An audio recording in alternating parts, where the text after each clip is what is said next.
बार नहीं आएगी। और बताइए कि 11 जेडीयू के सांसद आपसे मिलने गए थे कि नहीं कि कास्ट सेंसस लागू कीजिए, क्यों आप गलत बोल रहे हैं?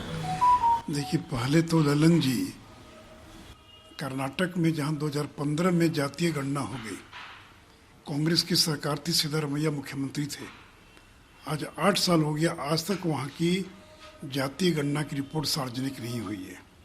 पहले तो ललन जी, सिद्धारमैया जी से बात कर, जो कांग्रेस के मुख्यमंत्री हैं, उनसे पूछे कि आज 8 साल हो गया, क्यों नहीं कर्नाटक के अंदर कास्ट सेंसस की रिपोर्ट को सार्वजनिक किया गया।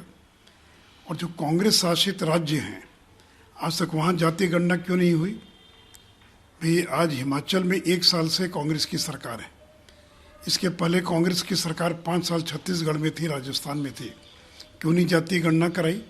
उनको पूछना चाहिए ना कि पहले जो इंडी गठबंधन है, उसके जो सहयोगी दल हैं, उस गठबंधन में जो दल शामिल हैं, यहाँ तक छोड़ दीजिए, बगल का झारखंड राज्य, जहाँ राजद के मंत्री हैं सरकार में, कांग्रेस के 4 मंत्री हैं, राजद के 1 मंत्री हैं, उन लोगों ने तो पंचायत का चुनाव बिना ओबीसी को आरक्षण दिए करा दिया। तो ललन जी, हमसे सवाल पूछने के पहले जिस गठबंधन में आप हैं, उस गठबंधन के नेताओं से पूछिए कि आज तक उन्होंने कांग्रेस शासित राज्यों में जातीय गणना क्यों नहीं कराई। और जब चुनाव नज़दीक आया, जब चुनाव का ऐलान हो गया, तब राजस्थान को याद आया, तब करें कि छत्तीसगढ़ में कराएंगे। तो इनको कोई जातीय गणना से मतलब नहीं है। ये लोग जात के नाम पर देश को बांटने का, समाज को बांटने का प्रयास करें। और देखिए, अमित शाह जी ने कल ठीक ही कहा कि यादव और मुस्लिम की संख्या को बढ़ा दिया गया। देखिए, 1931 में जातीय गणना हुई थी, उस समय बिहार के अंदर 12.7% यादव थे, उनकी संख्या बढ़कर 14.3 हो गई। अब मुसलमानों की आबादी 1931 के अंदर, आज का जो बिहार है उसमें 14.6 था, जो बढ़कर 17.7 हो गया। तो आपकी जो लालू जी के दबाव में कुछ जातियों की संख्या बढ़ा दी गई, और जो अति पिछड़ा समाज है, जिसको आप कहें कि 36% है, वो 36 से काफ़ी ज़्यादा है। और आज यहाँ बिंद, मल्लाह, नोनिया, बेलदार, वैश्य, चंद्रवंशी, सारी जातियों का धरना प्रदर्शन चल रहा है, और सब लोग कह रहे हैं कि हमारी संख्या को जानबूझकर कम करके बतलाया गया। तो इस सर्वेक्षण कराने के तो हम पक्ष में थे, ये हमारी सरकार का निर्णय है, लेकिन आपने तो अति पिछड़ों की हकमारी कर दिया है, अति पिछड़ों को धोखा देने का काम किया है।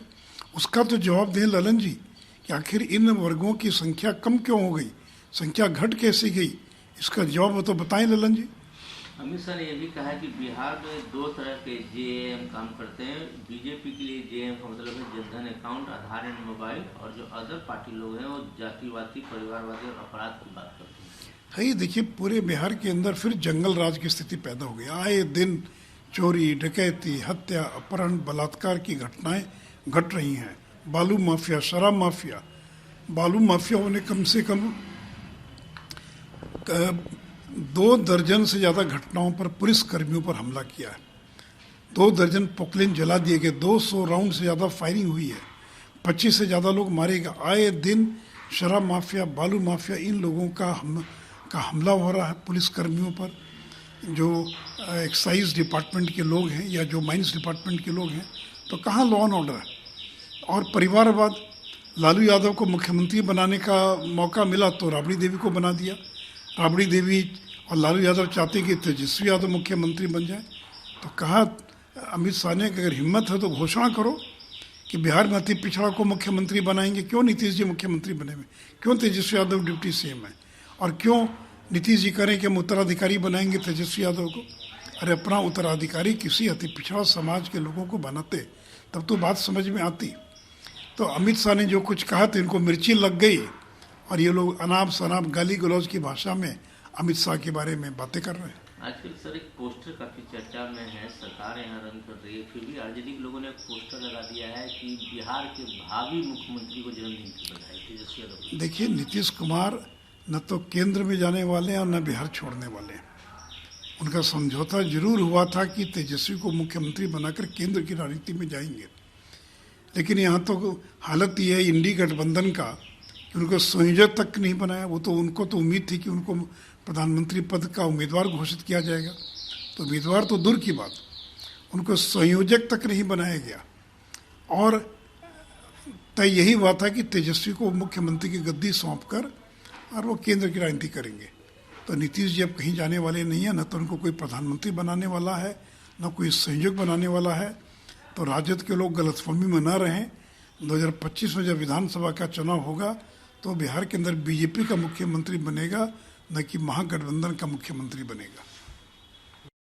सेशन शुरू हुआ, रिपोर्ट ले देखिए, सब लोगों को उम्मीद थी कि विधानसभा के सत्र के पहले दिन और जो कास्ट सर्वे हुआ है, जातीय गणना हुई है, उसमें जो सामाजिक आर्थिक जो गणना हुई है, या 17 मुद्दों पर जो गणना हुई है, जिसके बारे में नीतीश जी बार बार कहते थे कि विधानसभा के पटल पर उसको पेश किया जाएगा, उस पर बहस होगी। तो आपने रिपोर्ट रखा नहीं तो बहस कैसे होगी? इसका मतलब है कि कल तो बहस नहीं हो सकती है, क्योंकि रिपोर्ट रखेंगे तो उसके बाद कम से कम लोगों को पढ़ने का तो मौका देंगे। और बीजेपी लगातार ये मांग करती रही है कि पंचायतवार जाति का आंकड़ा जो है वो सार्वजनिक करना चाहिए। अभी इन्होंने पूरे बिहार का एक सम्मिलित आंकड़ा जो है, कंसोलिडेटेड आंकड़ा हर जाति का उन्होंने सार्वजनिक किया है, और हर जाति को लग रहा है कि हमारी संख्या को घटा दिया गया है। तो अगर ये पंचायत के अनुसार ग्रामीण क्षेत्रों में और शहर में वार्ड वार जातीय आंकड़ा अगर सार्वजनिक करते हैं तो मालूम पड़ जाएगा कि संख्या को कहाँ घटाया गया या नहीं घटाया गया है। तो इसलिए हम सरकार से यह अपेक्षा रखते हैं कि विधानसभा के इस चलते सत्र में जो जातिवार जो आंकड़े हैं, सामाजिक आर्थिक गणना की रिपोर्ट के अलावा जो जाति के जो आंकड़े हैं वो पंचायतवार और वार्ड वार जो है सदन के सामने रखे जाएंगे। साथ ही साथ उन्होंने कहा था कि हम योजना बनाएंगे उन जातियों का अध्ययन करने का। तो आपके पास तो आंकड़े आ गए, अब तो 1 महीने से ज़्यादा हो गया। तो सदन ये अपेक्षा करता है, बिहार की जनता आपसे अपेक्षा करती है कि आपने क्या योजना बनाई है उनके विकास के लिए, उसका भी खाका चलते सदन में आप पेश करेंगे।